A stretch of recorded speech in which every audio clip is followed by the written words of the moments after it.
Deni umunyeshamakuru yigenga kuri Simoni nagomba mbaze utubazo tubiri. Ikibazo ca mbere nabonye bavuga yuko ubuye politike ya leta nuko ama ministeri ariyo yubaka de grandes infrastructures. None ari ama ministeri yubatse ari yubatse, quelle est la garantie de la qualité? Ninda surveiller d'abord les études, amagira surveillance de l'exécution des travaux. Tizohava tubona ibintu bariko barubaka bibomoka kuko l'assurance qualité itaba garantie kuko ajya amafaranga akoresha n'amafaranga y'abenegihugu. Ico ni kibazo kimwe. Icya kabiri, iyi précipitation yo kuzana budget na parlement niro mu mwanya yo kuyiga ngo inonosore ibaze yumvirize, ntibashobora gufuma bagira ibyo tugeze kubona dans le passé, bagira ati mukurindira kwiteko rinonosogwa babe baragize hari bavuga ngo tsoba turakoresha ukwezi kumwe leta ikaronka ivyo ikoresha ntibihagarare. None tuzoja turagira ama budget ubona neza ko no muri parlement atizwe bataronse umwanya wo kuvyiga ngo babiterere. None bizobananya gutyo.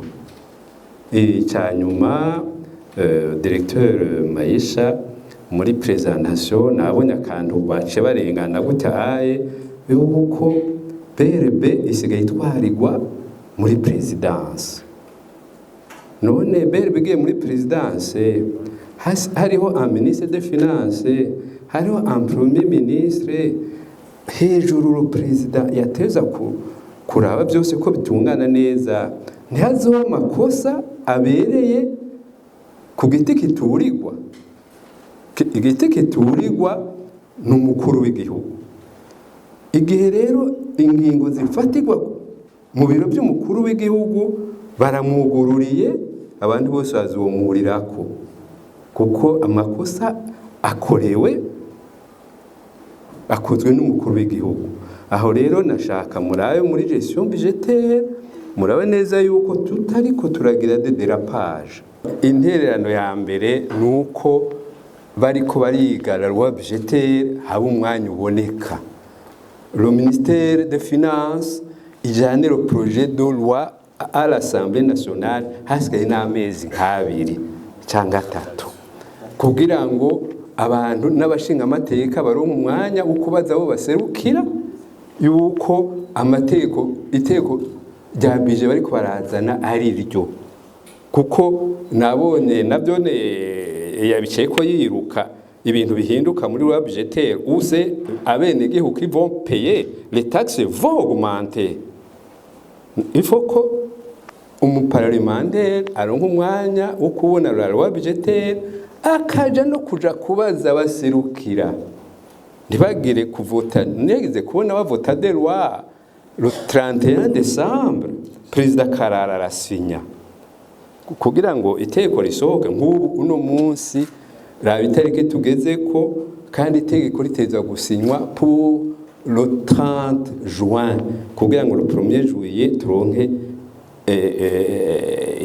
loi budgétaire nshasha. Recommandation ya mbere nuko les ministères zitegura amabudget ziyazana kare bigashika muri parlement hasigaye amezi. Ça c'est une recommandation. L'autre recommandation nuko muraba mbega bijya bintu byuko ari leta ikora byose yegirima akazi les entreprises.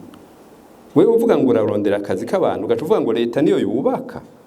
Leta nigira gute? Mbonye nk'ikintu inyubako nziza nka stade, inyubako nziza nk'iri ahahora Jade bita kwa Jean Jacques, quelle est la garantie de la qualité?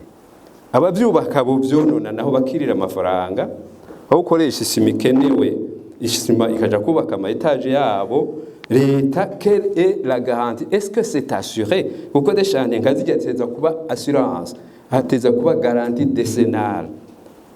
Twarabibonye bubatse nabi roi Khaled naho l'entreprise yazimanganye umugore asoka buke avait donné la garantie a payé des milliards kuko hari habaye inyubako mbi